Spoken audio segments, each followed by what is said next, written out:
अस्सलातु वस्सलामु अलैका या रसूल अल्लाह। अस्सलातु वस्सलामु अलैका या हबीब अल्लाह। अस्सलातु वस्सलामु अलैका या नबी अल्लाह व अला आलिका व अस्हाबिका या नूर अल्लाह। सल्लल्लाहु तआला अलैका व आलिहि वसल्लम। मेरे प्यारे आका सल्लल्लाहु तआला अलैहि वसल्लम के प्यारे दीवानों, आज हम और आप बारगाह इमाम आली मकाम रदी अल्लाहुल मौला तबारक व तआला अन्हु में खराज अकीदत पेश करने के लिए हाजिर हैं। वो इमाम आली मकाम जिनकी ज़िंदगी का एक एक लम्हा मोहब्बत इलाही और मोहब्बत रसूल सल्लल्लाहु अलैहि वसल्लम में गुजरा हो, वो इमाम आली मकाम जिन्होंने इस्लाम की आबियारी के लिए अपना सब कुछ लुटा दिया, वो इमाम हुसैन जिन्हें मदीने के ताजदार सल्लल्लाहु अलैहि वसल्लम ने नौजवानाने जन्नत का सरदार फरमाया, वो इमाम हुसैन जिनकी मोहब्बत का चिराग आज पूरी दुनिया में मुसलमानों के सीने में रोशन है, आज उसी इमाम की बारगाह में खराज अकीदत पेश करने के लिए हम हाजिर हैं। मैं चाहूँगा कि थोड़ी देर आप मुकम्मल तवज्जो के साथ गुफ्तगू को समाअत फरमाने की कोशिश करें। हो सकता है कि शायद कोई बात आपके दिल के नेहा खाने में उतर जाए और आप अपनी ज़िंदगी को अल्लाह अज़्ज़ व जल और उसके रसूल सल्लल्लाहु अलैहि वसल्लम की तालीमात के मुताबिक गुजारने की कोशिश करें।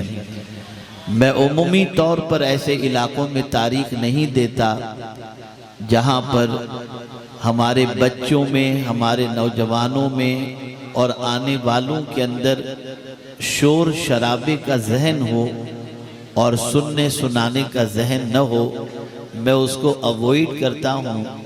लेकिन फिर मेरे जहन के अंदर ये बात आनी शुरू हुई कि आखिर इन लोगों की इस्लाह होगी कैसे? अगर इनको ऐसे ही छोड़ दिया जाए तो ये तो संवर नहीं सकते। तो अब मैं कोशिश करता हूँ कि कभी इस किस्म के इलाके से भी दावत आए जहाँ पर इल्म के आइन से भी लोग वाकिफ़ नहीं और अलिफ बा तासा के अलिफ से भी लोग वाकिफ़ नहीं, जहाँ पर वज़ू के फ़राइज़ तो बहुत दूर की बात इस्तिंजे के तरीक़े से वाकिफ़ नहीं हैं, वहाँ पर भी पहुँचकर अल्लाह अज़्ज़ व जल और उसके रसूल सल्लल्लाहु अलैहि वसल्लम के पैगाम को पहुँचाने की कोशिश की जाए। मैं जानता हूँ इतने बड़े मजमे के अंदर संजीदगी थोड़ी सी मुश्किल ज़रूर है, लेकिन अगर मेरी बहनें और मेरे भाई हजरात थोड़ी सी कोशिश करेंगे तो हो सकता है कि वो चुप रहना सारे लोगों के लिए अल्लाह और उसके रसूल की बात सुनने का सबब बन जाए और किसी के दिलो दिमाग के अंदर अल्लाह और उसके रसूल का फरमान उतर जाए और वो अपनी ज़िंदगी को संवार दे, जिसका पूरा सहरा चुप रहने वाले और संजीदगी से सुनने वालों को अल्लाह अता फरमाएगा। आप देखें मेरे प्यारे आका सल्लल्लाहु तआला अलैहि वसल्लम के प्यारे दीवानों, इंसानी ज़िंदगी में हालात कभी अच्छे भी होते हैं, कभी ख़राब भी होते हैं। इंसान आजमाइशों के मरहले से गुज़रता है, कभी राहत की ज़िंदगी होती है, कभी तकलीफ़ की ज़िंदगी होती है, कभी सुकून की ज़िंदगी होती है, कभी बेचैनी की ज़िंदगी होती है, कभी कामयाबी की ज़िंदगी होती है, कभी नाकामी की ज़िंदगी होती है। कदम कदम पर इंसान इम्तिहान की वादियों से गुज़रता है। जब एक बच्चा बच्चे की हैसियत से होता है तो उसकी कैफियत जुदा होती है। एक बच्चा जब नौजवान बन जाता है तो उसके चैलेंजेस जुदा होते हैं। फिर वही नौजवान इंसान जब नौजवान बच्चा बिल्कुल पुख्ता इंसान की शक्ल में जब तैयार हो जाता है तो उसके चैलेंजेस जुदा होते हैं। आप देखते चले जाएं, इंसानी ज़िंदगी के अंदर मरहले आते रहते हैं और इम्तिहान से उसे गुजरना पड़ता है। लेकिन आप ज़रा देखें, तारीख में कोई ऐसा इम्तिहान आपको नहीं मिलेगा जो इम्तिहान करबला के इम्तिहान जैसा हो। इमाम हुसैन रदियल्लाहुल मौला तबारक व तआला अन्हु जिस इम्तिहान की वादी से गुजर रहे थे, ज़रा आप सोचिए तो सही, वतन से दूर हैं, रिश्तेदारों से दूर हैं, और इसी के साथ साथ चंद रिश्तेदारों के अलावा बाकी सब जो है मदीने में छूटे हुए हैं, मानने वालों की तादाद दूर है। और ये सारी गरीबुल वतनी की ज़िंदगी आप करबला की सरजमीन पर गुजारते हुए नज़र आ रहे हैं, वहाँ औकात अपने गुजारते नज़र आ रहे हैं। और हैरत की बात तो ये है कि जिनके नाना का कलेमा लोग पढ़ते हैं, उसी नाना के नवासे को शहीद करने पर आमादा भी हैं। कितने ताज्जुब की बात है, कितनी हैरत की बात है, आप जरा सोचो। और फिर यहाँ पर 72 या 82 नुफूसे कुदसिया मौजूद हैं, और वहाँ पर 22,000 का लश्कर जर्रार ताज़ा दम मौजूद है। यहाँ पानी पर पहरा बिठा दिया गया, वहाँ खाना पीना और सब कुछ चल रहा है। ऐसी सिचुएशन में करबला के ताजदार के पास वो कौन सी चीज थी जिसकी बुनियाद पर उन्होंने मुसीबतों का मुकाबला किया। आज आपको भी मुसीबतें आती हैं, आज हमें भी मुसीबतें आती हैं, आज आप भी तकलीफ की वादियों से गुजरते हैं, आज हम भी तकलीफ की वादियों से गुजरते हैं। कौन सा इंसान है जिसके साथ तकलीफ दा वाबस्ता न हो, लेकिन आज तकलीफ के मौके पर हमारी कैफियत क्या होती है। तवज्जो चाहूँगा, मेरे नौजवान बच्चों से पूछना चाहूँगा, ज़रा मुझे बताओ, थोड़ी सी तकलीफ आई, कोई शराब पीने चला गया, थोड़ी सी तकलीफ आई, कोई पिक्चर देखने बैठ गया, थोड़ी सी तकलीफ आई, कोई नशा करना शुरू कर दिया, थोड़ी सी तकलीफ आई, कोई ड्रग्स लेना शुरू कर दिया, थोड़ी सी तकलीफ आई, कोई ज़िना करना शुरू कर दिया, थोड़ी सी तकलीफ आई, कोई सिगरेट पीना शुरू कर दिया। आज अगर इंसान को तकलीफ आती है, तकलीफ गुनाह, तकलीफ के मौके पर वो गुनाह के दरवाजे पर दस्तक देता है। लेकिन करबला जैसी तकलीफ तो किसी पर नहीं आई, लेकिन उसके बावजूद हम जब करबला के मैदान का जायजा लेते हैं तो आंख दंग रह जाती है। इतनी सख्त तकलीफ, इतना सख्त इम्तिहान, लेकिन उसके अंदर इमाम हुसैन रदियल्लाहु ताला अन्हु ने उस तकलीफ के मौके पर अगर आप देखें किस चीज को इख्तियार फरमाया, जिसकी बुनियाद पर इमाम हुसैन रदियल्लाहु ताला अन्हु साबित कदम भी रहे और मौला ने उन्हें कामयाबी भी अता फरमाई। कामयाबी किस एतबार से? आपके जहन में शायद ये बात आए कि इमाम तो शहीद हो गए, कामयाब किस वजह से? तो मैं आपको बताऊं, यजीद ने गर्दन नहीं मांगी थी, यजीद ने हाथ मांगा था। इमाम हुसैन ने गर्दन तो दे दी, हाथ नहीं दिया, और बता दिया वो हाथ में कैसे दे सकता हूं जिन हाथों को मदीने के ताजदार ने पकड़ा हो। अल्लाह अकबर। आप अंदाजा लगाएं, इमाम हुसैन रदियल्लाहु मौला तबारक व तआला अन्हु ने करबला में वो कौन सी चीज इख्तियार फरमाई थी जिसकी बुनियाद पर इमाम हुसैन रदियल्लाहु तआला अन्हु साबित कदम भी रहे। और आज सदियां गुजर चुकी, गुलाम हुसैन तो मिलेंगे, गुलाम यजीद कोई नहीं मिल सकता। वजह क्या है, सबब क्या है? थोड़ा सा समझो। मैं कुछ इस्लाह करना चाहूँगा, मेरी बच्चियों का भी इसकी इस्लाह करना चाहूँगा और आपकी भी इस्लाह करना चाहूँगा, ताकि आप आज यहाँ से उठें तो ये सबक लेकर के उठें कि हमें अपनी ज़िंदगी में मुसीबत आए तो क्या करना है, परेशानी आए तो क्या करना है, तकलीफ आए तो क्या करना है।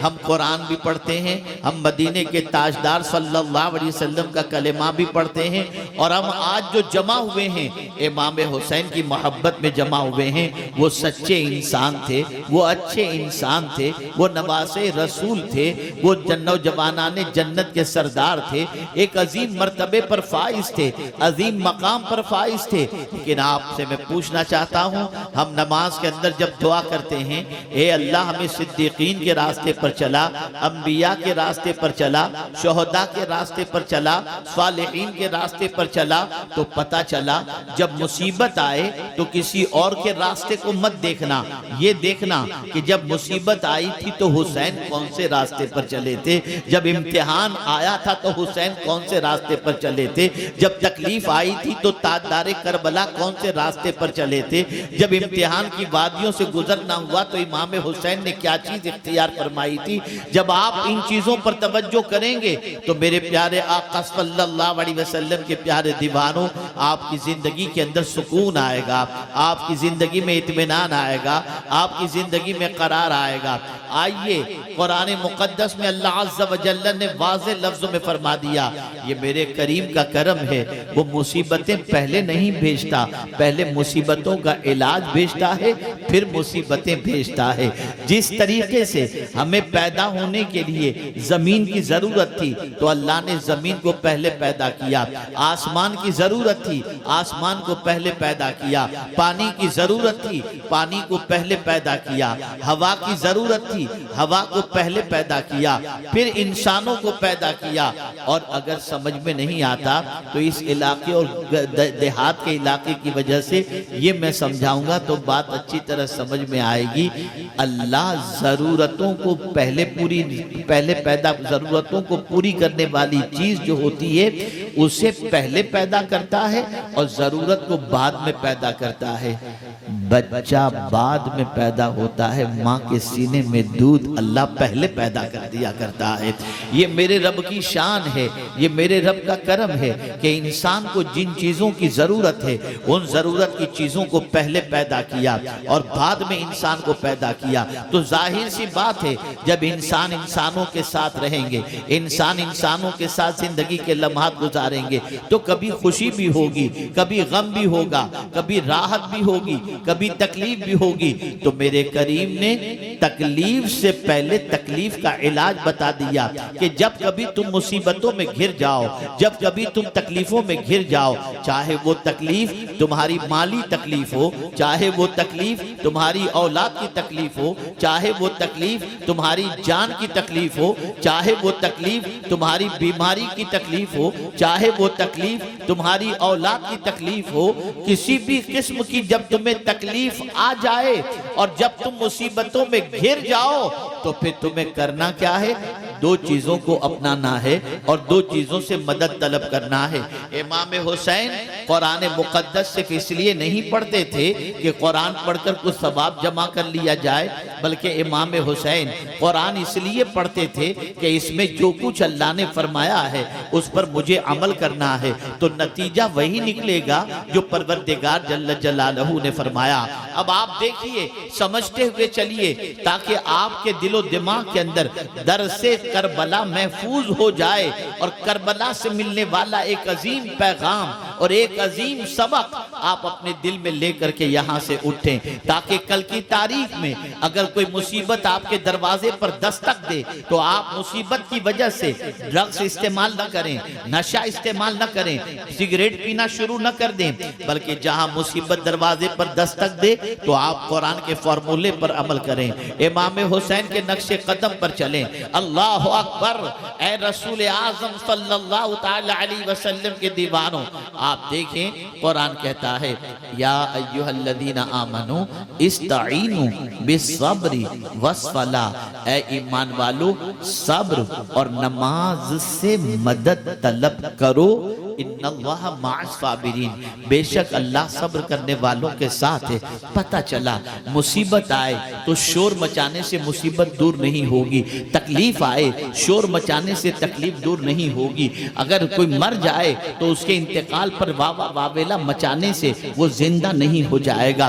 तकलीफ आए तो सब्र करो, तकलीफ आए तो सब्र के दामन को थामे रखो और ये कहो मौला जिसमें तू राजी है उसमें मैं राजी हूँ, इसलिए कि तुम्हारे चाहे से मुसीबत दूर नहीं हो सकती और अल्लाह चाहे तो हजार मुसीबतें हों अल्लाह उसे दूर फरमा देगा।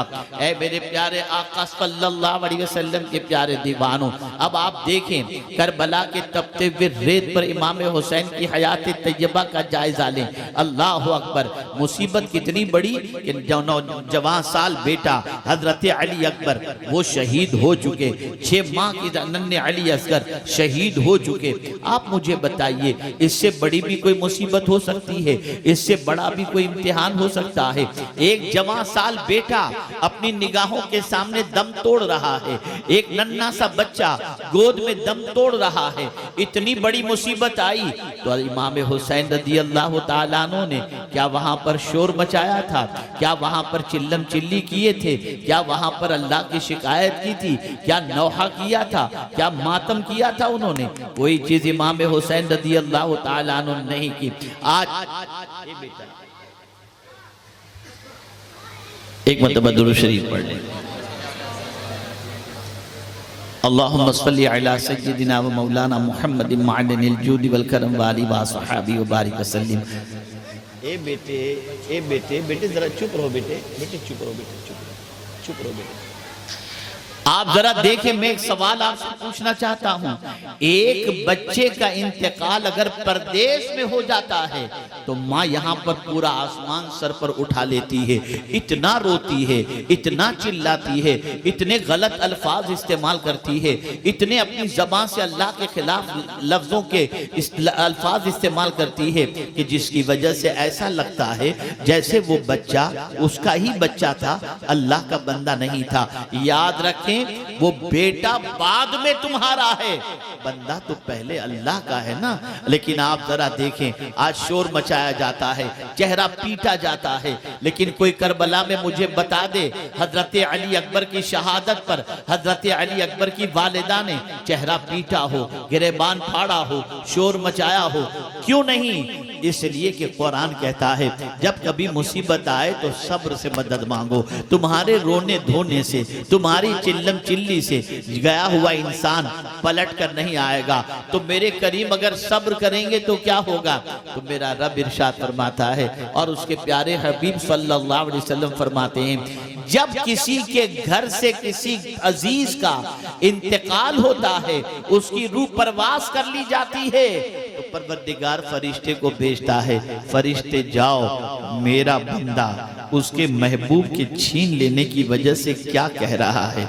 जब फरिश्ते पहुंचते हैं और घर वाले ये कहते हैं इन्ना लिल्लाहि व इन्ना इलैहि राजिऊन, और उसके लिए मगफिरत की दुआ करते हैं, तो फरिश्ते पलट कर रब की बारगाह में हाजिर होते हैं, अर्ज करते हैं मौला वो तो तेरी तारीफ कर रहे थे, तेरा जिक्र कर रहे थे। फरिश्तों से मेरा मौला फौरन फरमाता है जन्नत में एक महल बनाओ जिसका नाम बैतुल हम्द रख दो, उस सब्र करने वाले को कल बरोज़े क़यामत वो जन्नत का महल अता किया जाए। ऐ रसूल आज़म सल्लल्लाहु अलैहि वसल्लम के दीवानों, मैं जानता हूँ सब्र आसान चीज नहीं है, सब्र बहुत डिफिकल्ट है, लेकिन मैं जो समझाना चाहता हूँ, इसलिए कि आप में से बहुत सारों के बारे में मेरा गालिब गुमान है बड़े शहरों में काम कर रहे होंगे, कुछ अच्छे काम कर रहे होंगे, कुछ दूसरे काम। बेटा तुम बैठ जाओ, बेटा बैठ जाओ, एक जगह पर बैठ जाओ बेटा। एक मरतबा दुरूद शरीफ पढ़ लें। अल्लाहुम्मा सल्ली अला सय्यिदिना व मौलाना मुहम्मदिन मअदनिल जूदि वल करम व आलि व सहाबी व बारिक वसल्लिम। आप में से बहुत सारे ऐसे भी होंगे जो अपने बीवी बच्चों को यहाँ छोड़कर बड़े शहरों में काम के लिए जाते होंगे। बीवी यहाँ है, बच्चे यहाँ हैं, और आप किसी बड़े शहर में काम कर रहे हैं। रात को 2 बजे अल्लाह न करे कोई फोन आ गया, बीवी की तबीयत खराब है, माँ की तबीयत खराब है, आप आ गए टेंशन के अंदर। सेठ छुट्टी भी नहीं दे रहा कि आप जा सकें, अगर आप जाते हैं तो आपकी नौकरी चली जाएगी। अब आ गए आप टेंशन के अंदर, तो अब आप करेंगे क्या? जाएंगे फौरन बाहर, लाओ जरा शराब पी लें, लाओ जरा सिगरेट पी लें, लाओ जरा बुराइयां कर लें, लाओ जरा ड्रग्स इस्तेमाल कर लें, थोड़ा सा टेंशन रिलैक्स होगा। खुदा की कसम ये टेंशन रिलैक्स का इलाज नहीं है। अगर ऐसी कैफियत आ जाए तो तुम्हें कुछ करने की जरूरत नहीं, वुजू करो, नमाज पढ़ो, अल्लाह तुम्हारी मुसीबत भी दूर कर देगा और तुम्हें सुकून की दौलत भी अता फरमा देगा। क्या करबला में इमाम हुसैन के घर वालों ने ये नहीं किया था? क्या करबला में ताजदार करबला ने ये नहीं किया था? कितनी बड़ी मुसीबत, पानी के कतरे कतरे के लिए उन लोगों को रोका जा रहा है। कितनी बड़ी मुसीबत, इमाम हुसैन रज़ी अल्लाह तआला अन्हु के बच्चे शहीद हो रहे हैं। कितनी बड़ी मुसीबत, 22,000 का लश्कर तेज तलवार के साथ सामने मौजूद है। लेकिन कुर्बान जाइए मेरे इमाम की अजमत पर कि वहां पर भी इमाम सजदा भी कर रहे हैं, तिलावत भी कर रहे हैं, सब्र के दामन को थामे हुए भी हैं और अपने मानने वालों को दर्श दे रहे हैं। ऐ मेरे मानने वालों, मैं तो गुनाहों से तुमको बचाने के लिए आया हूं और तुमको सीधा रास्ता दिखाने के लिए आया हूं। खबरदार कोई गलत रास्ता इख्तियार न करना। शराब पीना हुसैन का काम नहीं, यजीद का काम है। नमाज छोड़ना हुसैन का काम नहीं, यजीद का काम है। शराब पीने के साथ साथ बदकारी करना ये यजीद का काम है, हुसैन का काम नहीं है। झूठ बोलना यजीद का काम है, हुसैन का काम नहीं है। लेकिन जब इमाम हुसैन की मोहब्बत के दम भरने वालों को जब मैं देखता हूं तो ज़बान से कहते हैं इमाम हुसैन से मोहब्बत करते हैं और काम सारे यजीद वाले करते हुए नजर आते हैं।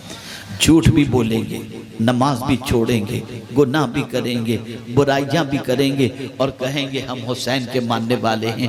नादानों, इसी गलत रास्ते से बचाने के लिए तो हुसैन ने अपना कुंबा लौटा दिया ताकि हम भटकने से बच जाएं, हम बर्बाद होने से बच जाएं, हम गलत रास्ते से बच जाएं। अर्ज करने का मंशा ये है कि ऐ ईमान वालों, सब्र और नमाज से मदद तलब करो। सब्र बहुत ताकतवर चीज का नाम है। जिस किसी को अल्लाह सब्र की दौलत अता फरमा दे वो कमजोर नहीं होता, वो ताकतवर होता है। आइए मैं आपको समझाता हुआ चलूं। हजरत सुलेमान अलैहिस्सलातु व तस्लीम का वाकया है। एक शख्स ने उनके दौरे पाक में एक तोता खरीदा, जो तोता कलेमा पढ़ता था। उस तोते को तोते के मालिक ने कलेमा पढ़ना सिखा दिया। अब जब भी कोई घर आता तो वो तोता कलेमा पढ़ता, तो तोते के मालिक को भी खुशी होती, आने वाले को भी खुशी होती। सब कहते थे यार इसका तोता कितना अच्छा है जो कलेमा ही सुनाता रहता है। रोजाना की आदत, सुबह शाम तोता कलेमा पढ़ रहा है, हर आने वाले का इस्तकबाल कलेमे से कर रहा है। जब उससे कलेमा सुनते लोग बहुत खुश होते और साथ ही साथ उसकी तारीफ भी करते और उस घर वाले की भी तारीफ करते। एक दिन अचानक, तवज्जो चाहूंगा, एक दिन अचानक तोते का पिंजरा खुला रह गया। बिल्ली ने खुला हुआ पिंजरा देखा, तोते पर हमला किया और जैसे नहीं, सिचुएशन ये हुई कि तोते को उसने पाल के रखा था। तोता हमेशा कलेमा पढ़ता था, तोते को जो है उसने कलेमा सिखा दिया था। एक मर्तबा ऐसा हुआ कि बिल्ली ने देखा कि पिंजरा खुला हुआ है, तोते पर उसने हमला किया। जैसे ही तोते पर हमला किया तो तोते ने कलेमा पढ़ने की बजाय ची ची ची ची ची करना शुरू किया। तोते के मालिक को अफसोस हुआ, जिंदगी भर मैं इसे कलेमा सिखाता रहा, ये जिंदगी भर कलेमा पढ़ता रहा, लेकिन जब मरने का वक्त आया तो ची ची ची ची कर रहा है। एक बुजुर्ग के पास पहुंचा और जाकर के अर्ज करता है, हुजूर मैं परेशान हूँ। उन्होंने पूछा परेशानी की वजह क्या है? उस शख्स ने कहा मैंने तोते को जिंदगी भर कलेमा सिखाया और मेरा तोता जिंदगी भर कलमा पढ़ता रहा, लेकिन मौत के वक्त उसकी ज़बान पर कलेमा नहीं था, वो ची ची कर रहा था। अब बुजुर्ग ने जो जवाब दिया, मैं चाहूँगा इसको आप दिलो दिमाग में महफूज कर लो। वो बुजुर्ग फरमाते हैं, बेटे ज़बान पर तो कलेमा था, उसके दिल में कलेमा उतरा नहीं था। आज हम ज़बान से कलेमा पढ़ रहे हैं, दिल में अल्लाह का कितना डर है। आज हम ज़बान से कह रहे हैं कि अल्लाह वहदहू ला शरीक है, लेकिन हम उसकी मानने को तैयार नहीं। अगर एक सवाल पूछूं तो सबके चिट्ठे खुल जाएंगे। मैं पूछना चाहता हूं, इतना बड़ा मजमा है, कितने लोगों ने आज 5 वक्त की नमाज अदा की?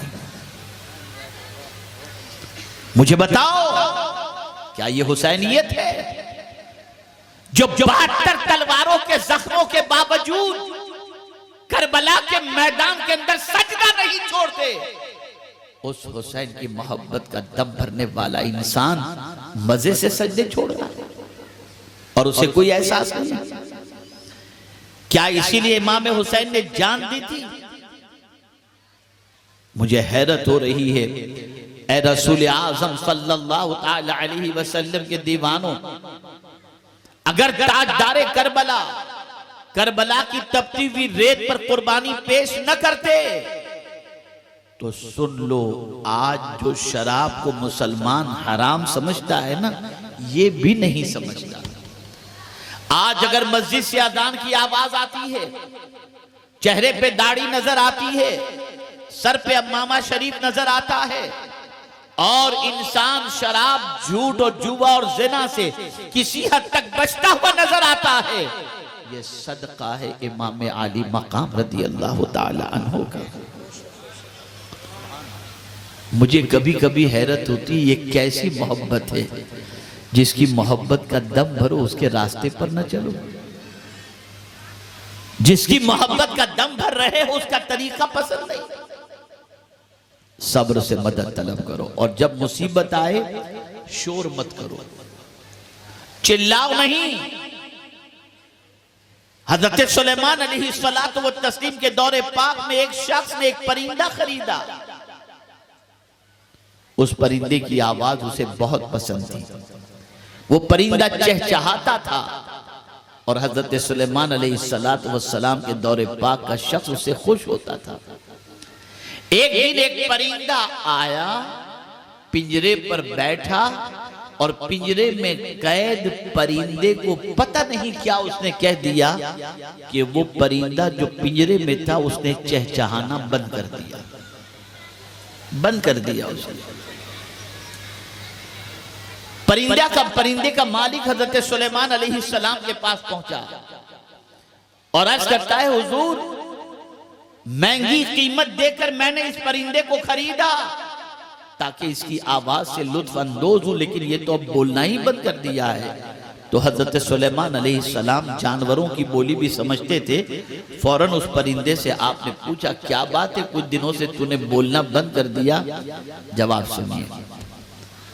उस परिंदे ने जवाब में कहा कि हुजूर मामला ये था कि मैं तो कैद के अंदर था, पिंजरे के अंदर। मेरा एक दोस्त आया और आकर कहता है कि तू चहचहाता है, तू आवाज लगाता है, और उस आवाज के अंदर तेरा रोना है, तेरी शिकायत है कि मैं पिंजरे के अंदर हूं, मैं तकलीफ में हूं, लेकिन तेरा मालिक तेरी जबान समझता नहीं था, और वो समझता था तेरी आवाज अच्छी है, इस वजह से तुझे कैद करके रखा था। अब सुन ले, अगर पिंजरे से तुझे निकलना है तो चुप हो जा, शिकायत मत कर, चुप हो जा। परिंदा चुप हो गया और उसने कहा, हजरत अब मैं नहीं बोलूंगा। हजरत सुलेमान अलैहिस्सलाम ने परिंदे के मालिक से कहा, अब ये तेरे काम का नहीं। उसने पिंजरा खोला, परिंदा निकला, उड़कर दरख्त पर गया और जाकर कहने लगा, लोगो तुम भी मुसीबत में सब्र करना सीख लो, तकलीफों से अल्लाह तुम्हें भी मेरी तरह आजादी अता फरमाएगा। ऐ रसूल आजम सल्लल्लाहु अलैहि वसल्लम के दीवानों, दामने सब्र को थामो। ऐ ईमान वालों, सब्र से मदद तलब करो। अल्लाह अकबर। सब्र कमजोरी का नाम नहीं है, सब्र ताकत का नाम है, सब्र कुव्वत का नाम है। अल्लाह अकबर। आप देख लीजिए, इमाम हुसैन की हयात तैयबा में कहीं शिकायत नजर नहीं आती।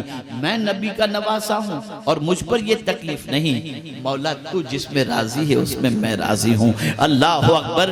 आप देखें, सदियां गुजर चुकी, लेकिन इमाम आली मकाम की मोहब्बत आज भी लोगों के दिलों के अंदर मौजूद है। तो आज मेरी पहली नसीहत आपको ये है, अल्लाह न करे कभी तकलीफ आ जाए, अल्लाह न करे कभी परेशानी आ जाए, अल्लाह न करे कभी मुसीबत आ जाए। सब्र को थामो, कि सब्र करना नबी की भी सुन्नत है, सिद्दीकीन की भी सुन्नत है, शुहदा की भी सुन्नत है, और सालिहीन की भी सुन्नत है, और कुरान पर अमल है। यहाँ कोई ये न समझे बच्ची ने शोर नहीं मचाया, इमाम की बहन ने शोर नहीं मचाया, बस इतना ही अर्ज किया, इन्ना लिल्लाहि व इन्ना इलैहि राजिऊन। मौला हम तेरे लिए हैं और हम तेरी ही तरफ पलट करके आने वाले हैं। तो एक चीज तो ये हुई कि सब्र के दामन को थामना है, और दूसरी चीज सलात, नमाज के जरिए। अल्लाह अकबर। मैं आपको मिसाल के जरिए समझाता हूँ ताकि आप अच्छी तरह समझ सकें नमाज कितनी ताकतवर चीज है।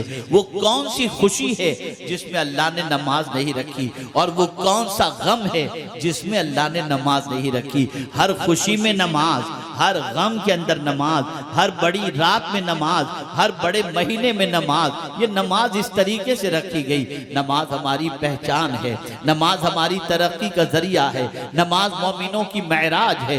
मेरे प्यारे आका सल्लल्लाहु ताला अलैहि वसल्लम के प्यारे दीवारों, शराब के अड्डे पर अगर किसी की मौत हो जाए, इंसान उस तरह से मरना पसंद नहीं करता, लेकिन अगर सजदे की हालत में मौत हो जाए, हर मुसलमान चाहेगा काश ऐसी मौत मुझे भी नसीब हो जाए। आप मुझे बताओ, ताजदारे करबला ने जान दी तो सजदे के अंदर जान दी, अल्लाह अकबर और दर्श दिया। मैंने ऐसी हालत में भी सजदा नहीं छोड़ा है, इसलिए कि तुम दुनिया के इंसानों से करीब होना चाहते हो, कभी सरमाएदारों से करीब होना चाहते हो, कभी सियासतदानों से करीब होना चाहते हो, कभी ताकतवरों से करीब होना चाहते हो, लेकिन सुन लो, अल्लाह से बड़ा कोई भी नहीं है।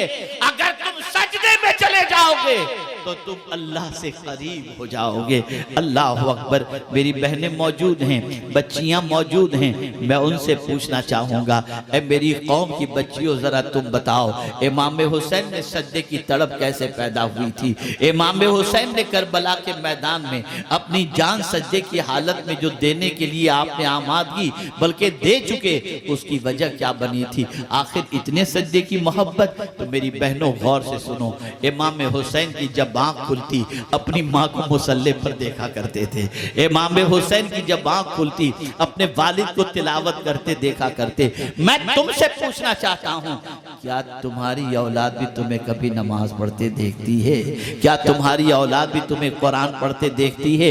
ऐ रसूल आजम सल्लल्लाहु अलैहि वसल्लम के दीवानों और खवातीन इस्लाम, अपनी जिंदगी को अल्लाह और उसके रसूल के इरशाद के सांचे में ढालो और सुन लो। आज यहाँ से ये अज़्म करके उठो, न नमाज छूटेगी, न तिलावत छूटेगी, न हयात छूटेगी, न अल्लाह की नाफरमानी में जिंदगी गुजारेंगे। आज के बाद हम अपनी जिंदगी को कानून इलाही और कानून रसूल सल्लल्लाहु अलैहि वसल्लम में गुजारने की कोशिश करेंगे। याद रखो, इमाम हुसैन की बारगाह के अंदर आपने खिचड़ा पका कर खिला दिया, ये नियाज भी आपके अल्लाह की बारगाह में कबूल। आपने जलसा किया, ये जलसा भी आपका अल्लाह की बारगाह में कबूल, नीयत अगर प्योर है तो। लेकिन मैं आपको बताऊं, क्या खिचड़े से इमाम हुसैन खुश हो जाएंगे? यकीनन सवाब आपको मिलेगा कि उनके नाम पर आपने भूखों को खाना खिलाया, सभी लगा दी, प्यास बुझा दी, सवाब आपको मिल जाएगा। मैं जब तलाश करता हूँ, या अल्लाह मेरे इमाम किस चीज़ से खुश होंगे, मैं भी जान लूँ, ताकि मैं इमाम हुसैन रज़ी अल्लाह ताला अन्हु को खुश कर सकूँ, तो जवाब मिलेगा, तू अगर नमाज का पाबंद हो गया तो हुसैन खुश हो जाएंगे, तूने गुनाह से रिश्ता तोड़ दिया तो हुसैन खुश हो जाएंगे कि मैंने तुझे यजीद के किरदार से बचाने के लिए सब कुछ लुटा दिया। तू मेरा वफादार है कि तू नमाज का पाबंद हो गया, तू मेरा वफादार है कि तू दाढ़ी का पाबंद हो गया, तू मेरा वफादार है कि मोहब्बत रसूल में जिंदगी गुजारने लगा। अगर ये कैफियत पैदा हो गई तो सुन लो, मेरे इमाम हुसैन उस वक्त तक जन्नत में कदम नहीं रखेंगे जब तक कि अपनी पैरवी करने वाले को अपने साथ लेकर चेंज करो।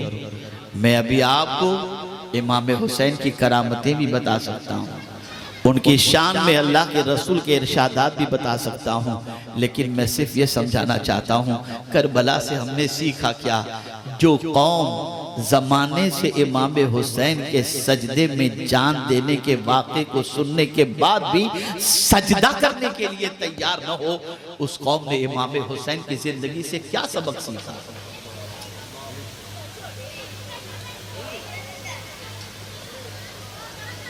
क्या सबक सीखा आपने?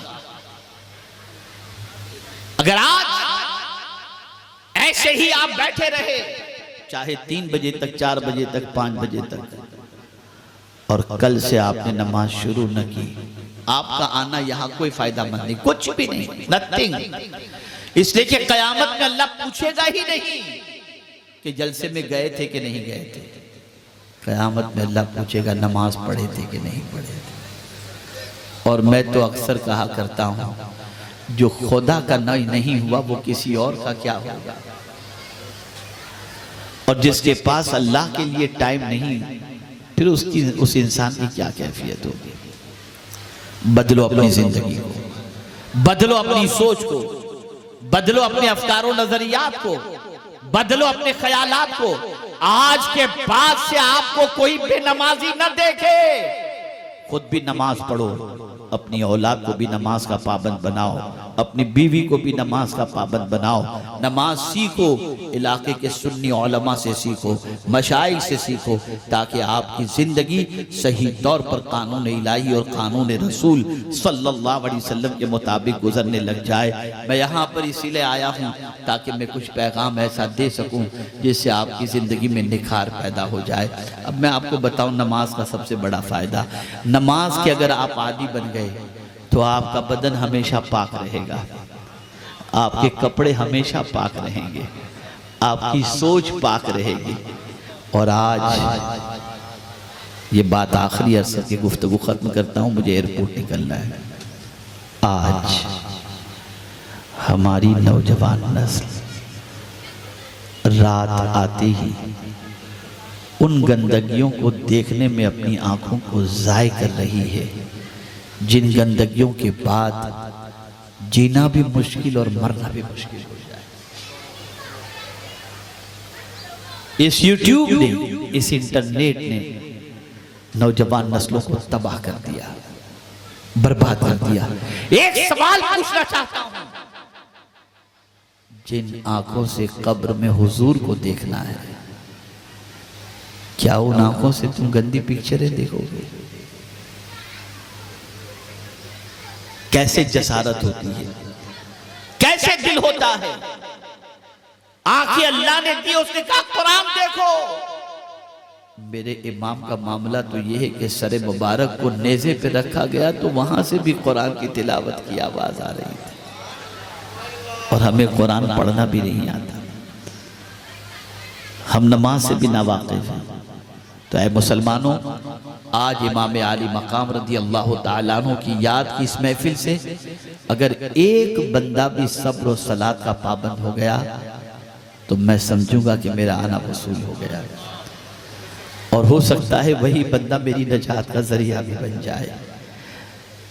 अल्लाह का शुक्र है, उसके हबीब सल्लल्लाहु अलैहि वसल्लम का एहसान है। मैं बड़े शहरों में भी बोलने का आदी हूँ, अमेरिका और इंग्लैंड के अंदर भी साल में 1-2 बार जा करके बोलता हूँ। लोग मुझसे कहते हैं कि यार ऐसे देहातों में जाके क्यों बोलते हो, ऐसी जगहों पे कैसे पहुँच जाते हो? तो मैं यही कहता हूँ, जहाँ जहाँ से हुजूर की दुखियारी उम्मत मुझे आवाज़ देगी और मेरे पास टाइम होगा, मैं जा करके कोशिश करूँगा कि उस दुखियारी उम्मत को सीधा रास्ता बता सकूँ। बदलो अपनी सोच को, बदलो अपने अफकारों नज़रियात को। अगर आज की गुफ्तगू से कुछ लोगों ने भी सबक सीख लिया और अपनी ज़िंदगी को संवार लिया तो यह आज के जलसे की कामयाबी की सबसे बड़ी ज़मानत होगी। अल्लाह ताला आक़ाए करीम रऊफ़ रहीम अलैहि तहिय्यत व तस्लीम के सदक़ो तोफ़ैल मुझे आपको सबको इमाम हुसैन के नक्शे कदम पर चलने की तौफ़ीक नसीब फरमाए, ताजदार करबला की तालीमात पर अमल की तौफ़ीक नसीब फरमाए।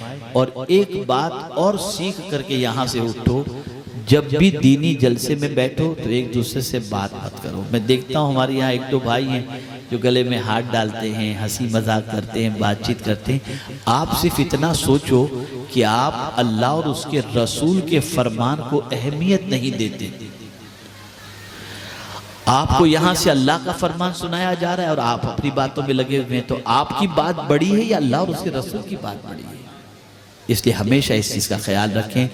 मेरे बाद इंशाअल्लाह सदर बावकार का खिताब होगा और इंशाअल्लाह प्रोग्राम आगे चलेगा। आप उस प्रोग्राम में दिलचस्पी के साथ और दिलजमई के साथ बैठें और प्रोग्राम को कंटिन्यूस चलने दें। क्या मैं उम्मीद करूँ इंशाअल्लाह अज़ीम नमाज की पाबंदी करेंगे आज के बाद इंशाअल्लाह। अल्लाह ताला मुझे आपको सबको तौफीक अता फरमाए। व मा अलैना इल्लल बलागुल मुबीन। कोई भी मुझसे मुलाकात के लिए न उठे और न अपनी जगह से उठे, आप सब अपनी अपनी जगह पर ही बैठे रहें। ये मेरी बात ज़रूर आप माने, इसलिए कि ज़िक्र हुसैन की महफिल को ख़राब करना इसका भी बड़ा गुनाह है। मुझे मेरी ज़रूरत है, मुझे इसके लिए निकलना है। आप अपनी जगह बैठें और मुझे जाने की इजाज़त दें। अस्सलामु अलैकुम व रहमतुल्लाहि व बरकातहू।